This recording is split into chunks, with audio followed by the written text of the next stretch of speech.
Hindi lang vlogging kundi pagpapaliwanag na sa batas ang posibleng kahantungan.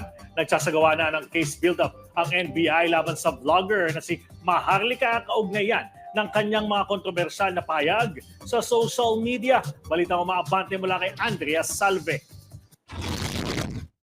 Determinado ang National Bureau of Investigation na masampahan ng reklamo ang vlogger na si Claire Contreras o mas kilala sa bansag na Maharlika sa kanyang social media accounts. Sa Meet the Manila Press News Forum ngayong araw, ibinahagi ni NBI Director Jaime Santiago na nagsasagawa na sila ng case build-up para sa posibleng pagsasampa ng cyber libel o libel charges laban kay Maharlika. Ito ay dahil umano sa pagkakalat nito ng fake news, partikular na ang alegasyong nakadetine sa Los Angeles, California si First Lady Liza Marcos dahil sa pagkakasangkot umano nito sa pagkamatay ng businessman na si Paulo Tantoco. Ani Santiago, kahit nasa Estados Unidos si Maharlika, ay titiyakin nilang sa pagbabalik nito sa bansa ay nakahanda na ang arrest warrant laban dito.